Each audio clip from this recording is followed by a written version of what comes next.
देवावूचुः नमः श्रियै लोकधात्र्यै ब्रह्ममात्रे नमो नमः। नमस्ते पद्मनेत्रायै पद्ममुख्यै नमो नमः। प्रसन्नमुखपद्मायै पद्मकान्त्यै नमो नमः।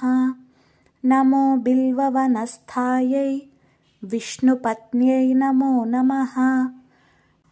विचित्रक्षौमधारिण्यै पृथुश्रोण्यै नमो नमः।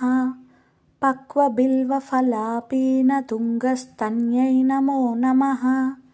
सुरक्तपद्मपत्राभकरपादतले शुभे सुरत्नाङ्गदकेयूरकाञ्चीनूपुरशोभिते यक्षकर्दमसंलिप्तसर्वाङ्गे कटकोज्ज्वले माङ्गल्याभरणैश्चित्रैर्मुक्ताहारैर्विभूषिते ताटङ्कैरवतंसैश्च शोभमानमुखाम्बुजे पद्महस्ते नमस्तुभ्यं प्रसीद हरिवल्लभे। ऋग्यजुस्सामरूपायै विद्यायै ते नमो नमः।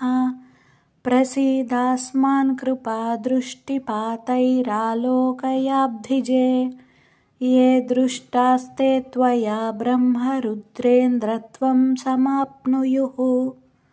इति श्रीवराहपुराणे श्रीवेङ्कटाचलमहत्ये नवमोऽध्याये देवादिकृत श्रीलक्ष्मीस्तुतिर्नाम महालक्ष्मीचतुर्विंशतिनामस्तोत्रम्।